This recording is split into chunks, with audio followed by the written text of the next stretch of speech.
And so welcome you guys to episode 10 of The Industry. I'm very excited. I say this every time that I actually don't know the guests that are coming on until the morning of, unless I happen to know before. And I'm like, oh, so every time when I'm genuinely like, it's gonna be so exciting, I'm so excited, it's because I didn't know who was here today, and I saw, well, Taryn I knew because you messaged me last night, but I didn't know Jess you were coming on until this morning. I was like, oh my God, Jess is coming on today. So it's gonna be a really exciting conversation today, as always.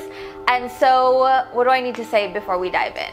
We're inside the Exo Gingy Facebook community where we live stream The Industry every Friday at 10. And so you might be listening to this now live, or you're watching the replay in the group, or maybe you're listening on the podcast replay or on YouTube. So if you're finding this replay somewhere and you want to tune in when we do it live, come inside the Exo Gingy. It's Exo Gingy Facebook group. It's the same handle as my Instagram, just in a Facebook community. So that's where we are. Before, I'm gonna say this now while it's on my mind, next week is gonna be a different, it's the industry slash, not really, it's the industry slash Steph Sells for Black Friday next week. So we don't have guests, but we're gonna have me sitting here talking about all of our Black Friday deals. And so you probably just wanna tune in for that, because that's exciting. We will be here, but it's not a regular episode. So that's all I have to say to intro. We have Taryn on today and we have Jess, and Taryn and Jess are very important people in my heart. They're very important people, and so I'm just very excited that we get to have conversations with them today and feature them and just dive in. So I believe we have Taryn coming up first. Is that correct, Jake? Okay, so we'll bring up Taryn, and Taryn can just tell us who you are, what you do, anything that you want to say to everyone, and then we'll just dive into a conversation. Okay, amazing. Well, thank you so much for having me. This is so exciting, and you're so special in my heart, Steph. And I hope you know that, how grateful I am for you every single day, and how amazing it's been to be a part of the collective, not only to learn from you, but to also have the community in the collective is just like, it's so valuable. It's incredible. So everybody should be in the collective. We don't tell people to say this. I just need to say this right now. It's so funny. Like, we are never like, tell us your experience in, like, it never happens, or we don't ask people to do this, obviously, but it's so funny that naturally it turns into that. Like, last episode, I feel like half the episode who was it, Lorna? Or anyways, it doesn't matter, but I just think I'm so grateful that like you guys just genuinely want to say stuff like that. I love you, Taryn. Okay. So I am on the west coast of Canada, so it's really early right now. So that's why it's dark. If you're watching me, you're going to watch the sun rise with me today, which is really fun.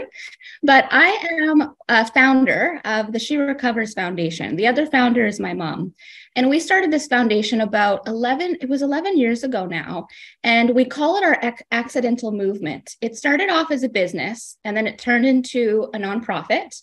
And it is something where we create online and in-person experiences for women who are in or seeking recovery from substance use disorders or mental health challenges. They get support there.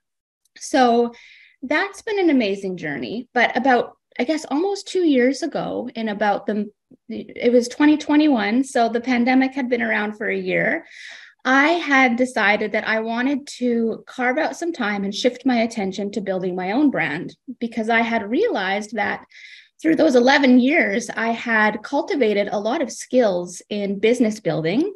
I learned a lot of things the hard way, right? Like the failures, the trial and errors. And She Recovers, like it's a global movement. It's all across the world. And I'm just so proud of it. So I shifted to becoming a business coach as well as a money coach, because I had such a profound journey with my own money story of being in this cycle of debt. That was my comfort zone. And then having a nonprofit where I had this story that money was bad and that rich people were bad. Yet here I was going around asking people for money so that we could have our nonprofit supported so we could help women, right? So I realized how that was ridiculous. And I started my money journey about 5 years ago. And since then, starting my own brand in March of 2021, it's been so fulfilling. I'm at, 225,000 for the year. and 425 since we started 20 months ago. And it's been all organic growth. And it's been the tools that I've been learning from my journey, but also, of course, a lot of it from having Steph and other amazing mentors. So I'm at this new crossroads in my business. And I'm really lucky. I'm in Steph's activated mini mastermind right now. And Steph, if you want me to move into my questions, I can do that now. Sure, go for it. Yeah. About me. Business and money coaching it's my jam. It's my passion. And it just lights me up in so many ways. And I help women entrepreneurs, whether they're product-based or service-based, it doesn't matter. But being in Steph's mini mind, I have the opportunity to get kind of Voxer coached by her once a week. And what I love about you, Steph, is you're soft, yet you say it in a way that's very, very, very direct. So thank you for that. And a few days ago, you identified, and I made notes, you identified that I have been focusing on the short term versus the bigger picture. And that I need to focus on the big picture vision, because what I've been doing is I've been aligning with my fears. And you're so right. I didn't realize I've been doing that. I've been picking my prices, aligning them with fears. I've been creating offers aligned with fears. And I'm ready to stop, right? It needs to stop. And as I've been unpacking those comments that you made that were so accurate, I realized, I think a part of it for me is I have this lack in scarcity around time. And I'm wondering if you can share any, I know you can. I'm wondering what your wisdom is around moving past. I have this story where, I am so fixated on the monthly numbers. And I'm having a baby at the end of January, my first child. And so now I've got this like obsession over, I've got to do all of these things. And, I've only got a few more months. And I've just got this time thing going on, and it doesn't feel good, and it's not serving me. So any wisdom you have about that?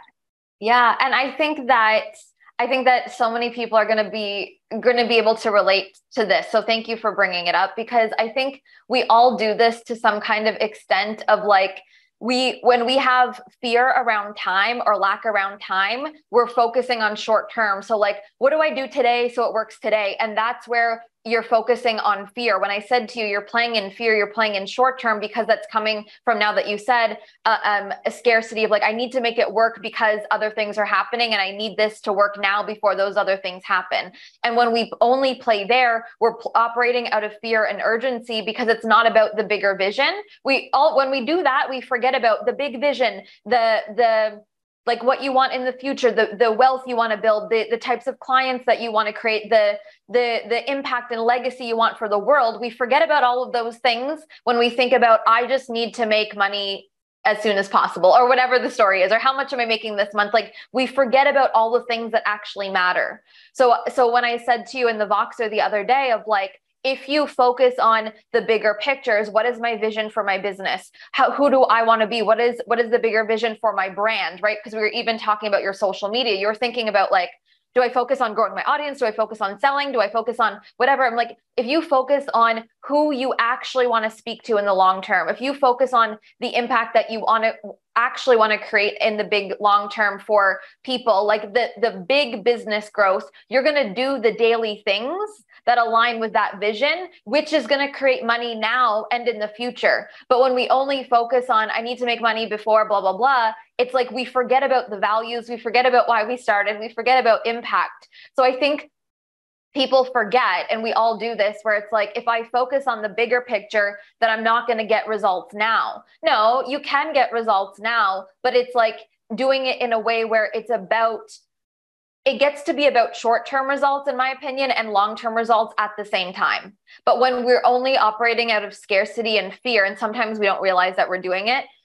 then we're only focusing on short term, and it takes us out of what matters. And that's when we start to sell in an unaligned way. That's when I know, like, you're like, yes. We mark our prices in an unaligned way. We sell offers that maybe we don't even care about. We speak to people that maybe aren't our ideal clients, because it's all about, how can I do it so I get results quick? And I think that many coaches battle with this, because like we need some kind of short-term result because we're building businesses. Like we need to make money, right? Like we're supporting our lives, we're supporting our family, whatever, but there's a way to do it that's in alignment with the bigger picture. And I think that it's more of like a mindset thing of like, oh, I can get the short-term results and be in alignment with the bigger picture. You don't have to sacrifice your vision, your values for short-term results. There gets to be both.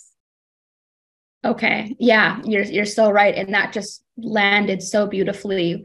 It gets to be both. I think that I have been having either or thinking about it. It's either short term or long term. So thank you for that. That really helped. I also just want to say this, and it's like obviously for Taryn, and this is why I'm so glad we do this, is like everything that people bring up on this show, it's like everyone's benefiting because we all go through this. What was I going to say? Oh, the way that I see, and this is just my experience, like the way that I see my business is it's intertwined with my lifestyle. So you're going to be having a baby soon. This is so exciting. You're right. You're going to have a family. Like your life is about to change. And I think that if you see this as like, you get to have family life and business, you get to make money and be a new mom, like you get to, and of course this is going to look different through different seasons of our life, but it's never like business and then family. It gets to always feel like a balance that feels in alignment for you. And I just, obviously, however that's going to look for you is going to be perfect. You get to decide. But again, the black and white thinking is like, when I have a family, then business just stops. But no, like I think the beauty of what we're doing, not just in the coaching industry, but like creating businesses in this kind of way where your business gets to support the season of life that you're in, and the season of life that you're in gets to support your business. So the way that you sell, the way that you coach, the way that you run your offers as a new mom or now before you have your baby, like it gets to be perfect and of service for everyone. But I think that when we just decide like, oh, it can't be like that, then of course we're thinking like, oh, up until whatever, January, I have to do everything now because then I can't do any. But like, of course you have the freedom to have whatever kind of balance that looks like in your life but like, there doesn't need to be black and white thinking, and I think like then there's no pressure of like, get it all done now. It's like, it's still going to be happening. You know what I mean? Like next year, but I think we don't let it happen when we see it as it's start and stop. Exactly. Yeah. And it's so obvious to me now, once I heard you say I've been aligning with my fears, how black and white thinking my thinking has been. So this is just absolutely life-changing for me to be able to open up to all of the possibilities and remember that like I get to decide how this is going to look. And it's about changing my belief, right? Which is just going to take, a little bit of repetition, but I'm getting there. So Thank you. You're welcome. And so I guess, what I'm hearing you say, let me know if I'm aligned here, is it's like what you've been talking about in Potent Prosperity, having that feeling and having my big term vision of the clients I'm calling in, the work I'm doing, how I'm showing up on social media, like just being super congruent with all of those things, having that vision and just kind of tapping into that feeling and holding the energy, right? And just trust, just a lot of trust. And then the daily. It's such a theme in Potent Prosperity. It's a theme across the board with all of my clients is I think that we struggle with like, I call it like the void or like the in between, or I feel like we shouldn't even label it as that, because I think that we really struggle with like, but I want it now. And like, what is even it? Like what? I want more clients now. I want more money now. It's always like a chase to something else. But the way that I see it is like, you're living it now. You're living your business now. You're living your dream now. You're living your life now. It's all happening now. And so when people say like, oh, so I just keep doing this and then wait. But I'm like, but why do we even say wait? For what? Like you're living a version of your dream now. So what are you waiting for? Like, it's always going to keep getting better. There's always going to be more. But I feel like we have a really hard time just being like, I'm here now. Like we always want to say, right? We always do like, so then what? So what's next? So what's next? And like, that gets to be part of it. But I feel like we need to stop like looking for something else. Like if like, to me, it's like all of our businesses are going to keep growing. We keep doing all the things. So growth is inevitable. but I think that we need to let go of, and it's such a conditioning thing, right? Of like, I'll wait until or whenever there's more. So then what do I do in between? But I really think there's power in like settling now. And if we think of it like that, you know what I think it does is like when we can settle now, I feel like our leadership shines. You know what? When I think of like a leadership, I think of a person who's very settled now. Like they're working towards something, but they're not chasing. Like they're very settled now. And I think that when we can feel that in that lens of like, oh, I'm here now, the frequency of how we post on social media, how we sell something now, it doesn't feel like pressure. It feels like there's a person who's really solid in who they are and what they're about now. Oh, I want to learn from them. You know what I mean? Like, even when I think of mentors, like, you know, I talk about like being someone who someone wants to hire for a long term, right? Like, you know what I mean? Like, there's an energy of like someone feels settled in their energy. And like, that's where, when a client would want to hire you for a long term, because they're looking to grow with someone. And I think I'm not saying that you struggle with this. I'm just saying in general, like, I think coaches struggle with this because they're, a coach who's always like this, that's not a settled energy. Like, so, you know what I mean? So I think like leadership comes from like, I'm here now, I'm working towards bigger things, but there's a piece of you that feels like settled and present with where you are. And I think that we feel that, but we don't realize it because we're so conditioned to be like, so now what? I just wait until the next thing? Like, no, you be here now. It's happening now. Oh my God. You're so bang on. Because as you're talking and I'm reflecting on that, it's like, okay, Taryn, I'm having $20,000 to $55,000 months. Like I don't go below 20. And beside that, my life is like, I'm so happy. I have so much freedom in my schedule. Like everything is amazing. And I wrote down, I'm here now, because that needs to be everywhere all over. So I remind myself, like, I am here now, but I have still been just so hyper-focused on the short term.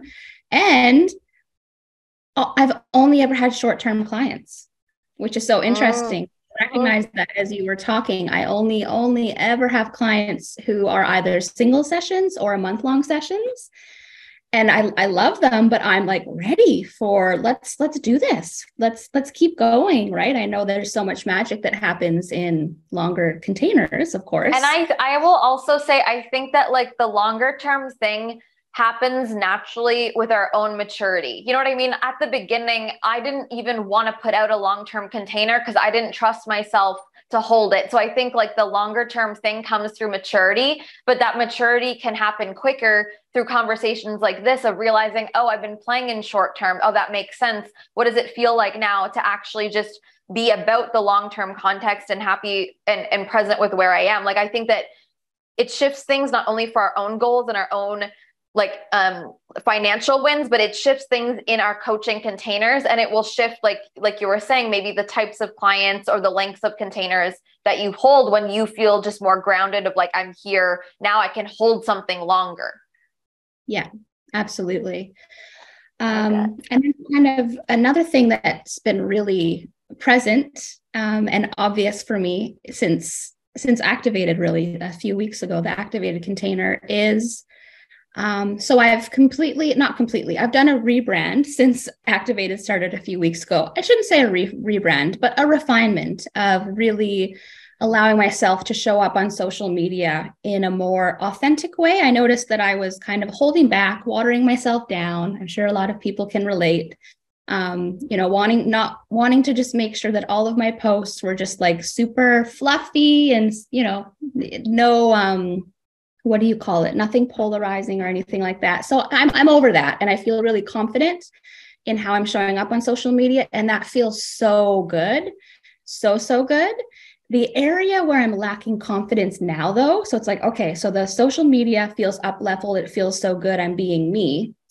Now it's that next layer of, okay, now I'm ready to raise my prices, but feeling really wobbly and not having confidence there. And what's been interesting is it's almost like this feeling of imposter syndrome. And yeah, I would love to hear anything you have to share about that journey. Well, in my experience, and I say this over and over again, and I just think like, it's profound. And this is why I say it over and over again, because it lands when it needs to land. But like in my experience, it feels like this. You feel like you need to raise your price. You feel that you like, or else we wouldn't be having this conversation. I know I need to raise my price. So there's a certainty that I need to raise my price, but there's also at the same time a feeling of, but I'm not ready, but I'm scared. But what if blah, blah, blah. Like, so it's like, it's so weird because it's like, I know that I need to raise my price, but also there's a feeling of like a lot of resistance. But so in my experience, it's like you can raise your price and you can put out the new price and someone could even buy it when you still feel wobbly.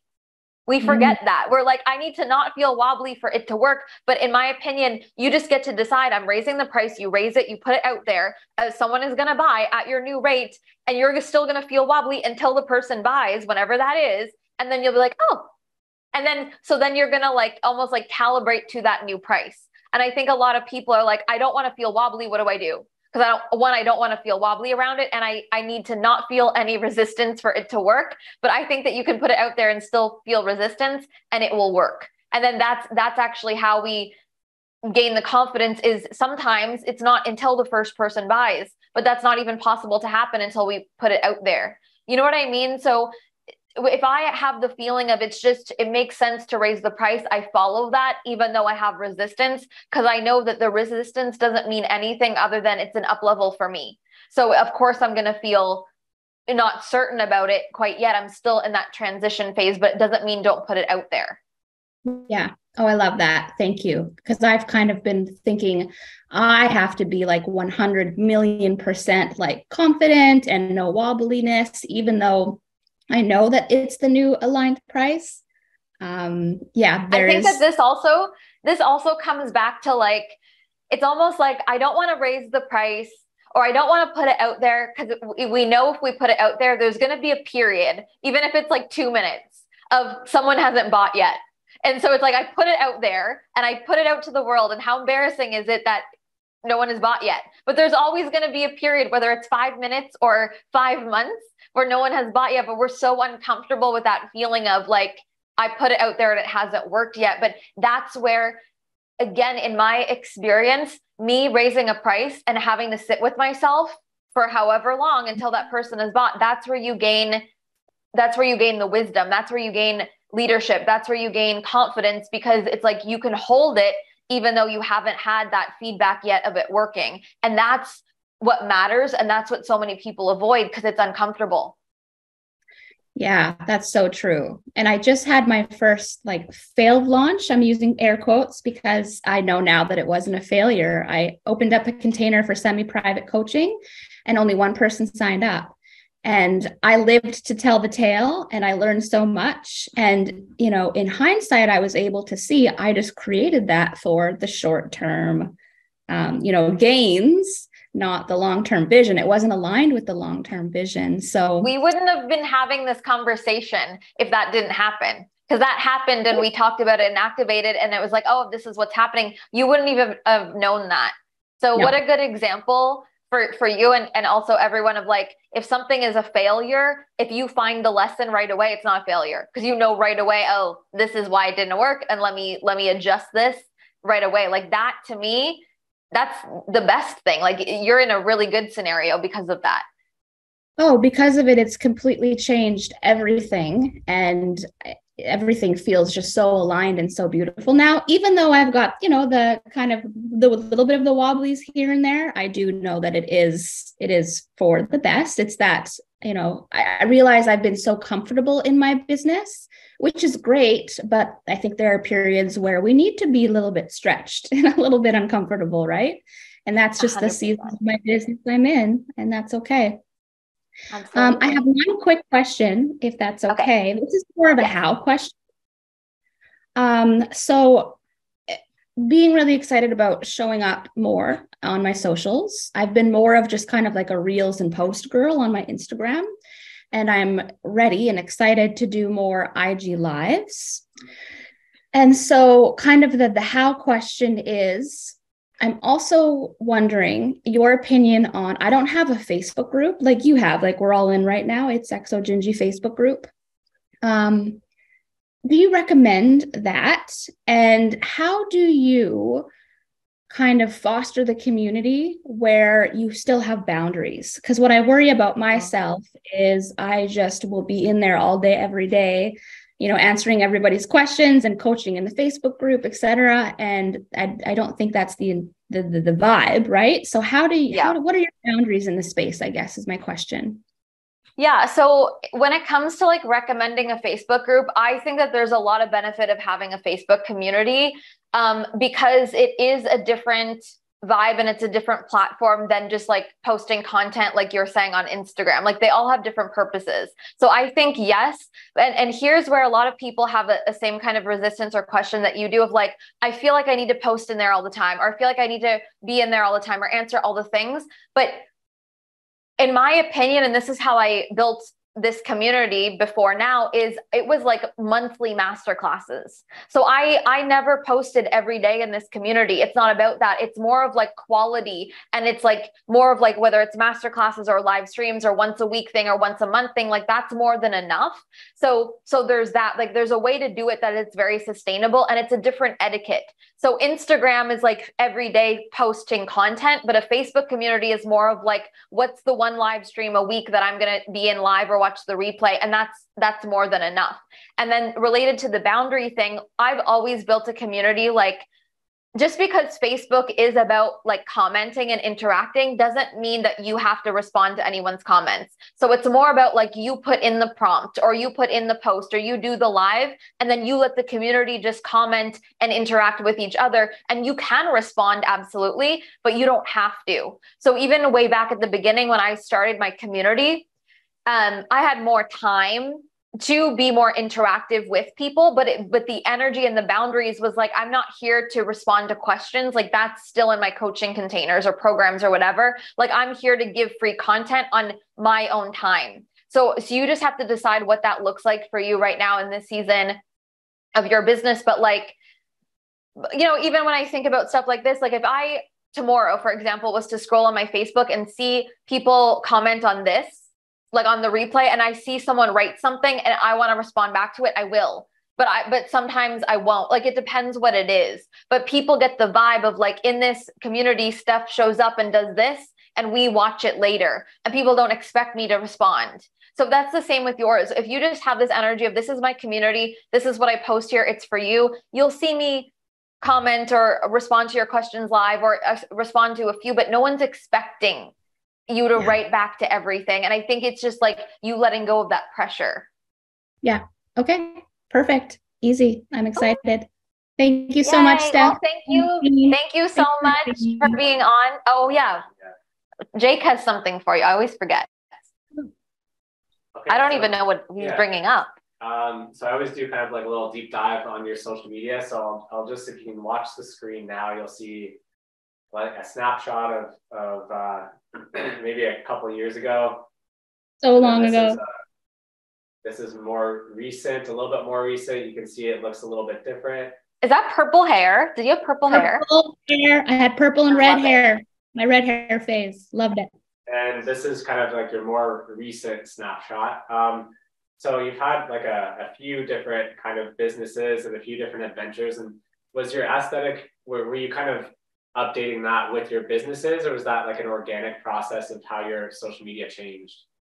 That's just been an organic evolution of my growth and evolution in my life. And then of course, my business is growing and evolving with me as well. Yeah. But it's all, the most recent snapshot that we saw, that's been with a lot of intentionality from the things that I've learned from Hot Audience, for example, and working with amazing Robin Savage as well, who is a branding expert. But it's just been kind of an organic thing, really. I love that we do this, and we like, because we all know this, but it's like we go scroll back on our own social medias, we see our journey. And I think it's the coolest thing. It's the coolest thing to be like, that at that time, that was the best version of us. And to see the growth, I think is just, it's so fun for us, but I think it's so fun for even our communities to see like our growth, just to show what can happen just by doing this work. So I love it. Yeah, that's great. Awesome. Okay. Thank you, Taryn. Everyone. Okay. Oh my gosh. Now we have the one and only Jessica Battle. I'm like, oh my God. I'm like, I'm just so excited that you're coming on, Jess. So I'll let you come on and introduce yourself to everybody, anything that you want to say about who you are and what you do. And then we'll just dive into anything that you want to talk about. Oh my gosh, of course. I'm like so excited, much like Taryn was saying, like, what a pleasure. I know that you work with some of the most incredible women, like literally in the world, and to have an invitation to have this conversation with you, it just means the world to me. Like our time together over the last 2 years in your mastermind and all of the things mean the world to me. I tell you all of the time, but the impact that you have had on my life and my business, it's just impossible to put into words. So as Taryn said, everyone should join the collective. I'm like, everyone should join Steph's mastermind because like, it's just, there are no words to explain how beautiful that space is and how loving you are and caring you are and the women that you bring into your world. It's the best. So if you're not in Steph's mastermind, go and join Steph's mastermind. Well, Jess, I just want to say that you are one of those incredible women in my world, and that's why you're here. Thank you. That means so much to me. So yeah, I am Jessica Battle, according to Steph, the one and only, which is really exciting to hear her say. I am a mindset coach and best known probably as the Queen of Pep Talks. I'm a podcaster, motivational speaker, influencer on social media. I have been on Instagram for like a decade, maybe now. I've been building a brand for a really long time before I even knew I was building a brand. I've had my coaching business for about 3 years and in the lifetime have done $1.6 million in cash in my business. And so much of that I don't owe to you because I know I've done the work, but you have helped me become a leader beyond what I ever imagined I could be. You have helped build me into a woman who trusts herself so much, is so confident in herself. And I just feel like I owe so much to you. And I'm just so happy to be here. I love you so much. I'm so like, when you shared all of that, I just get full body chills because like we've known each other for 2 years. Like it's crazy. And it's just like, you know, when Jess says like, oh, the mastermind or whatever, it's not just a mastermind. Like I feel so close to Jess. Like I know you just because we're so connected. And like you came to the retreat last year. Like, it's just like, these connections are so much more than just like a coaching container. It's like, its lives are being changed because of, I just think, the relationships. And so I'm so proud of you. I love you so much. And I just, because I say this over and over again, I think the world of you because I really do think the world of you. And I'm so happy that you're here. So, but then it also makes me excited when we bring on people who I'm like, I talk to Jess all the time, or like, we're so connected. So what are they going to bring up on this? Like, what is it? So I'm like interested of like what you want to dive into on this episode. Yeah, I have a long list of questions. I'm deciding like which kind of route I want to go. But I think like given the start of this conversation leads into something really beautiful that I've been wanting to talk to you about, because I have had my coaching business for 3 years and I'm super fortunate that a lot of my clients stay with me for a really long time, 18 months, 2 years plus, which is so amazing.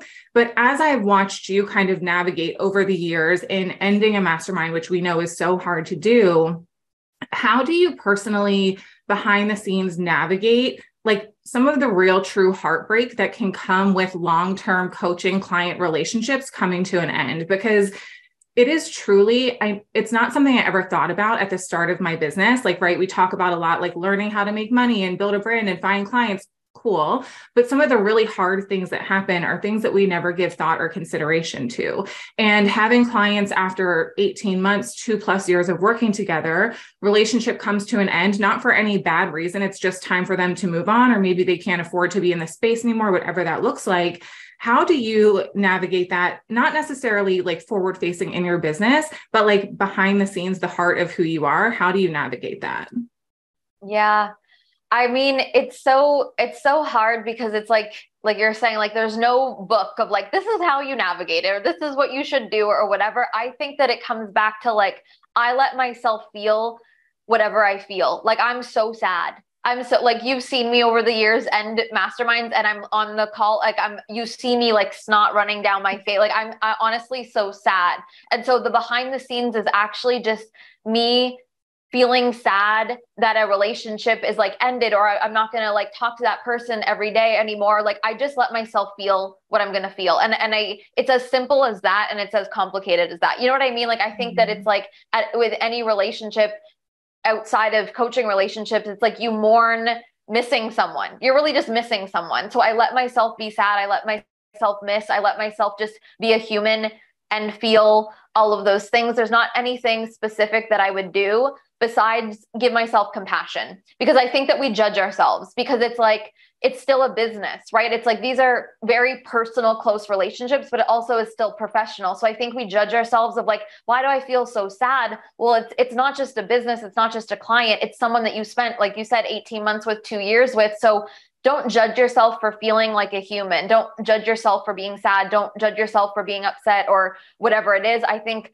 that's processing that is healthy. So then we can actually have really beautiful long-term relationships. And that's just really what it looks like for me. And it's so funny because literally right now, I'm like having nightmares ending the mastermind this year. I'm literally like, no, I want to like not do the call. I'm not doing the call at the end of December because there's so many people that I know I'm ending. I'm already thinking about it a month and a half ahead. I'm like, no, because it's just real. I think that it's just real. And for me, I let myself be sad and I don't judge myself for how I feel. Yeah. One of the things that continues to come up for me, I thought, and it could be a story that I'm completely creating, but I wonder, because of the close relationships that I've built, and many of my clients, especially for the long term, we've met in person at in-person events that I've done or retreats. It feels for me, because often they will refer to me as their friend, because you become friends with your clients. But for me, it's like the expectation that I might be placing on myself that there's some kind of obligation to continue that friendship when the professional relationship comes to an end. And I was listening back to some of the previous episodes of the industry. And one of the things you said that I resonate with so much is, I'm so introverted in that I have a very small circle, and this work, you give so much all of the time to your paying clients. I literally don't even have the capacity to have a lot of friendships. So to even try and think about maintaining friendships with previous clients, it just feels really blurry. And I think a part of me starts to feel bad about that. And I know that I shouldn't, but I'm wondering if you have ever felt the same of like, do they expect that we're going to maintain a friendship and talk after this? Because it's not that I don't love you or care about you, because I do so much. But at the same time, if I try to maintain a friendship with every client who I've served, I would literally be burnt out and exhausted and unable to do my work.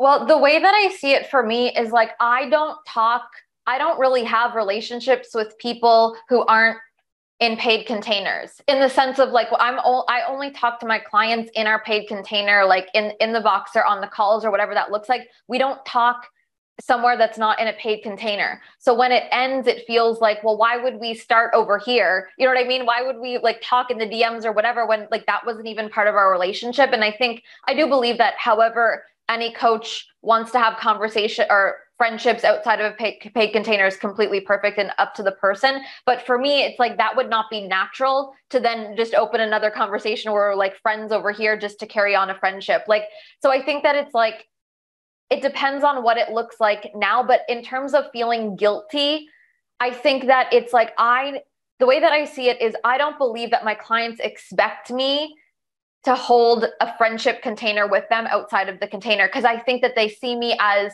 a leader, and the priority is the paid clients in the paid coaching containers. You know what I mean? So there's like almost like this like unwritten kind of thing of like, when I end with clients, we know don't carry something on. Like my client doesn't expect me to. If I end with a client and they want to share something with me that happened and they're like, oh, I want to go tell Steph, like, of course we'll have that. You know what I mean? But I just feel like it's kind of like, I see my clients as, I believe that they respect themselves and they respect me. Like I wouldn't expect you to hold a friendship with a client outside of a paid container. So I don't think that you would expect me to like message you every week as a friend to make sure you're okay. You know what I mean? It's just like so I think that it's like, when we say it like that, it's like, oh, that's so silly. So why am I feeling bad about not doing it? I really don't think that your clients expect you to. But I think that what we do want is just like the natural, like if something happens, to a client, I say this, if we end, okay, if something happens, I want you to message me, tell me. Like there's certain moments like that, of course,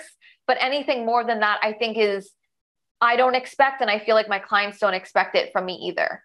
Yeah. It's always so helpful to put things into perspective that way. And so much of the work that I do with you, the stories that we can create as coaches about the way our clients feel about us, to just think about like, well, I would never expect that from Stephanie, or I never feel that way towards Stephanie. So why would they feel that way towards me?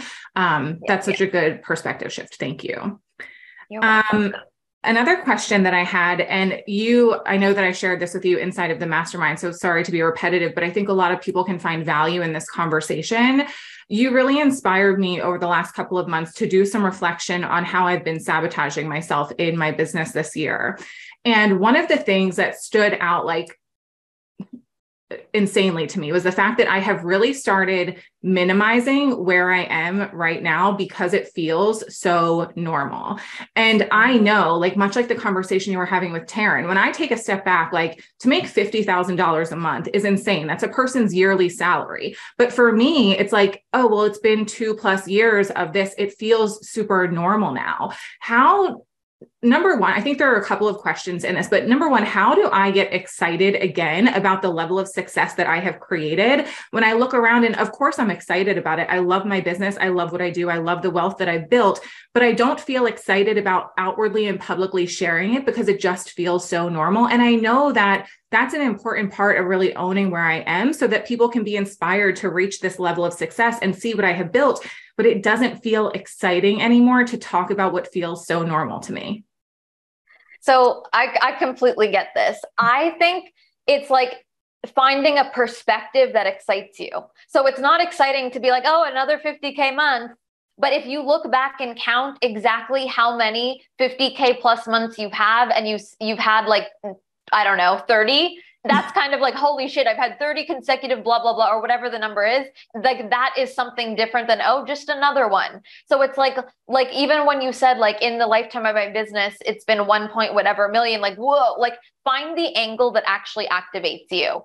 And I think that then you are genuinely excited, and even sharing that angle or whatever that is maybe exciting to actually share specifically with your audience, because it's like, how many people are seeing another coach be like 50K month, 50K month? But when you're like, I've been doing this for however long now, ooh, like that lands different when someone sees it as well. So that's how, even for me, I'm like, how can I get excited about this again? And it's like looking at the bigger picture of like, oh my God, it's been this lifetime or this since this or whatever, like then I actually am excited. But when we just see it as like another month, another thing, and it's the same thing, it is boring. So find the angle that actually excites you.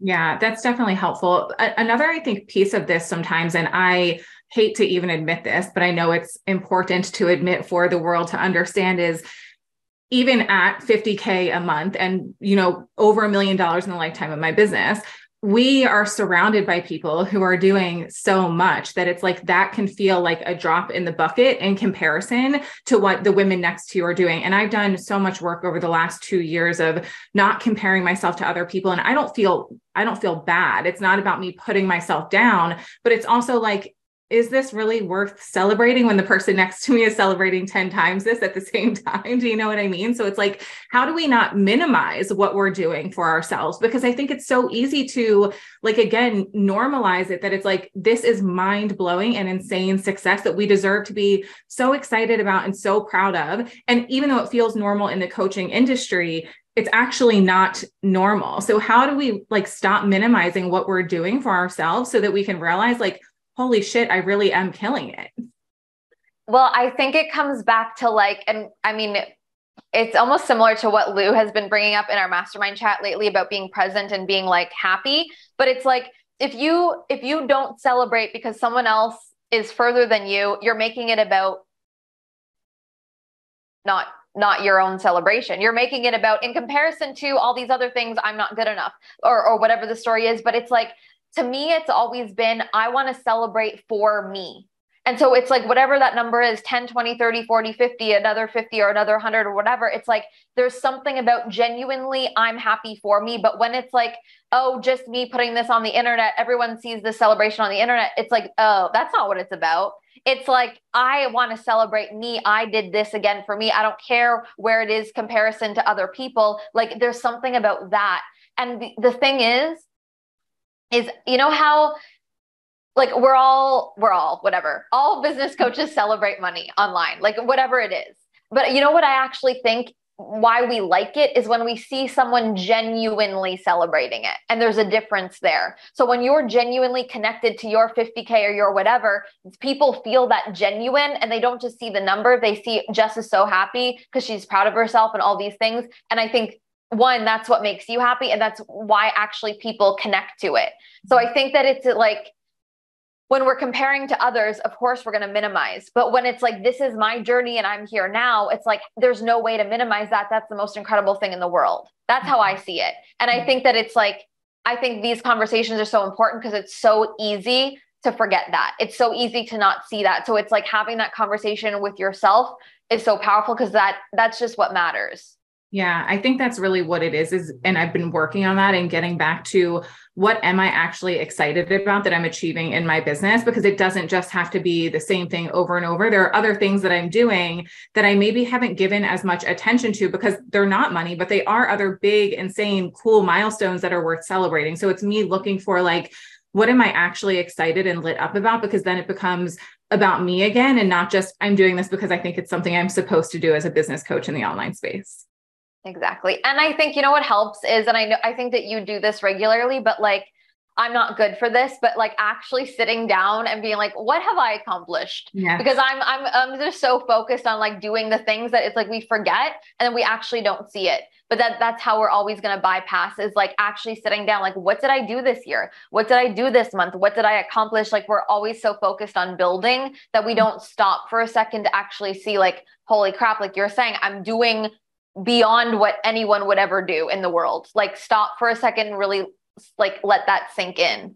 Yeah. And even beyond like what other people are doing, I'm doing beyond what I ever imagined for my own life. And like, that's what's the most exciting part, is like, I never could have imagined this for myself, especially, you know, given my background and where I've come from and the things that I've done in my life that have held me back to be where I am today. Is like, I deserve to be so proud of that. And I almost at times get frustrated with myself for not like really seeing everything that I built and not seeing myself as like the powerhouse that other people see me as, because I just kind of normalized it. But I think creating that self-awareness around it is the first step to fixing it.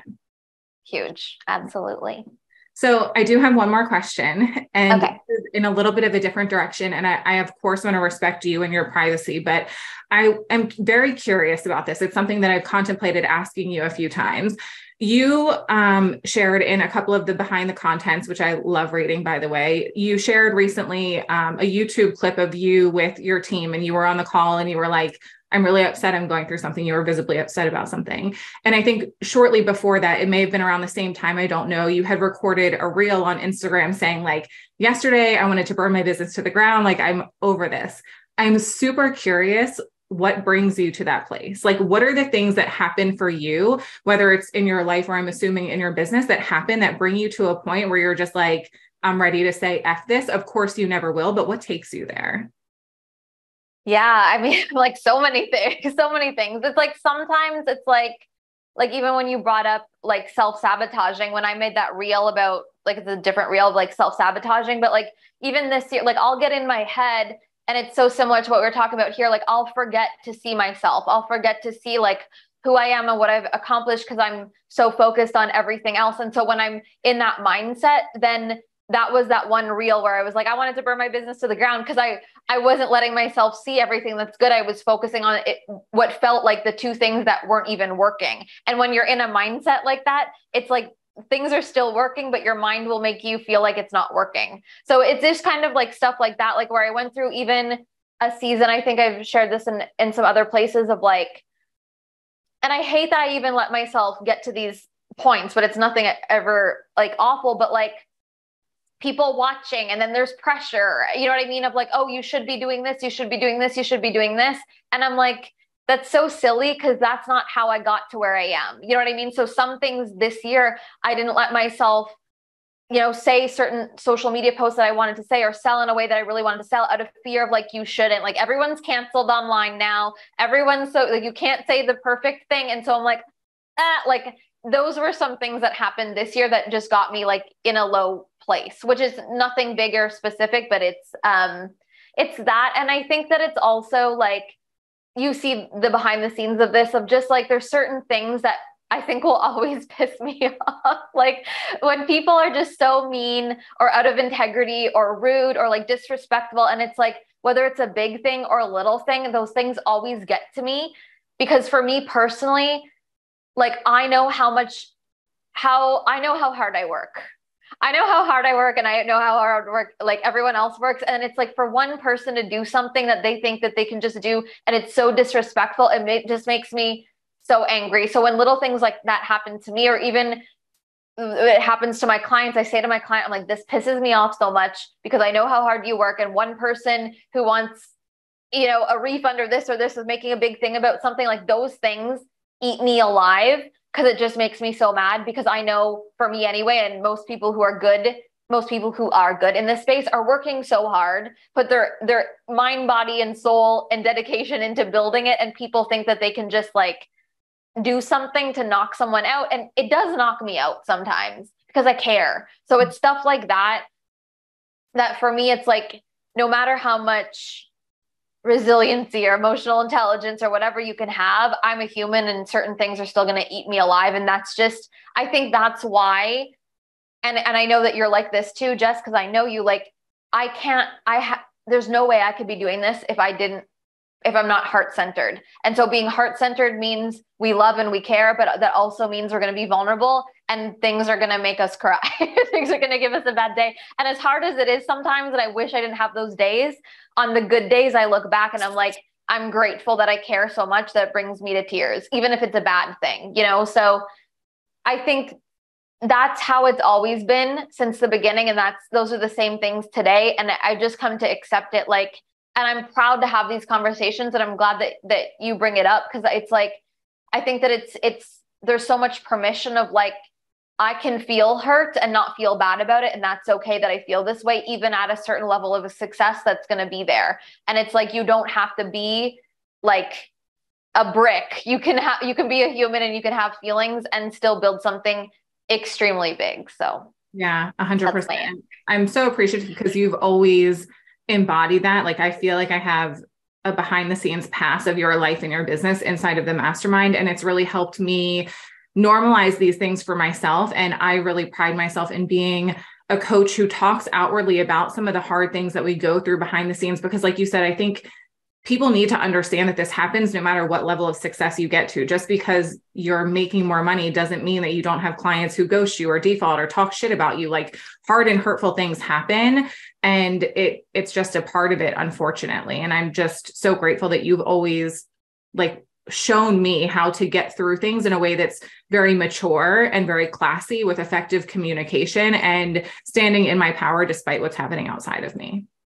Yeah. And I think that it's really just a big permission slip, like you were saying here. And I think for anyone, like there's been so many times where maybe it's someone new in my world and they're like, oh, like you cry too, or like, oh, you were sad too. I'm like, yeah, like you thought that was bad. No, like permission slip. And I feel like that's just a moment that I think is so relieving for so many coaches. Cause I think like, oh, if I want to make more money or be more successful or have more followers or more clients, I can't be upset about those things. But I'm like, literally, if I had a secret to not be upset about those things, I would tell the world I don't have it. The secret is like, let yourself be a human.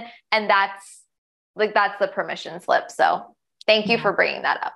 Of course. Thank you so much. Is that everything that you wanted to? Oh, I mean, I have more, but I'm just trying to. Like, we'll carry this on in the mastermind. You're like, you bring the list into the mastermind chat. No, I love you, Jess. Thank you for coming on.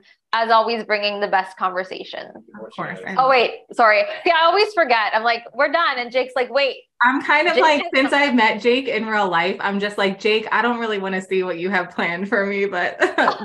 Yeah. Well, I took that into consideration. So this was a little bit different. Thank you. So we'll talk about your podcast, The Queen of Pep Talks. So you're the expert here. We're on episode 10. You're on episode almost 200. Yeah, Monday will be 200. So congrats on that. And from when you started to where you are now, what kind of have you learned, or what has changed in the in your intentions with the podcast? Yeah. Oh my gosh. That's amazing. The podcast for me is something that I really want to be prioritizing more now and into 2023, especially just because with social media, you never know what's going to change, how things are going to happen. And I feel like that's really a protected way for me to bring my audience somewhere else off of social media. My intentions with the podcast are really deeper conversations with people who want to have them, like similar to this long form content for people who really love me for all that I am and want to be a part of the deeper conversations on social media. I know that the people there appreciate my content, but in 30 seconds, I can only give you so much. Whereas in a 30-minute or 45-minute conversation, I can really create that deeper, more vulnerable connection that I really crave with my audience. So when I started the podcast, the biggest thing was I had a history of not being consistent in my life. So the biggest thing with the podcast is, can I be consistent with one episode a week? Because I had a lot of self-doubt around my ability to be consistent in doing new things. And now I do 5 episodes a week, which is just insane, but it's my favorite place to be. I love it there. It is a money maker. If you don't have a podcast, you should get a podcast because it really is a money maker, but also allows for such deeper connection and transformation for the people in your world who are really craving that. I love it. That's amazing.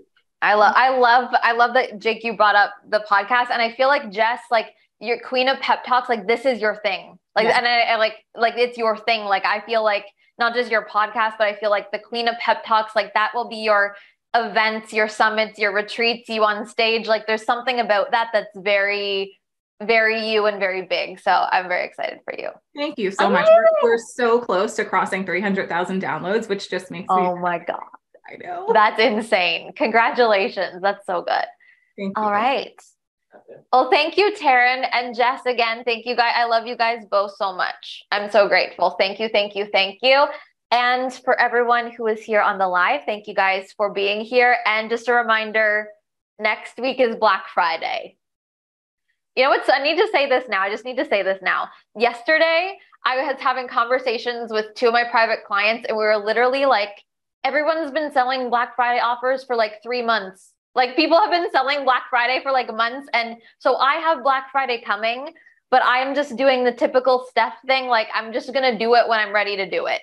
So, and what I mean by that is our Black Friday offers are going to be from next week, Thursday to Monday, just FYI. But like, I need to figure out when I'm going to put out, there's a whole branding, there's a whole thing for that. It's coming, but I'm just doing it on my own timeline. But next week, the industry is technically Steph sells Black Friday. So that's the vibe. Jake, am I missing anything? Okay. Have a great rest of your day. Have a great weekend, and we'll see you guys next week.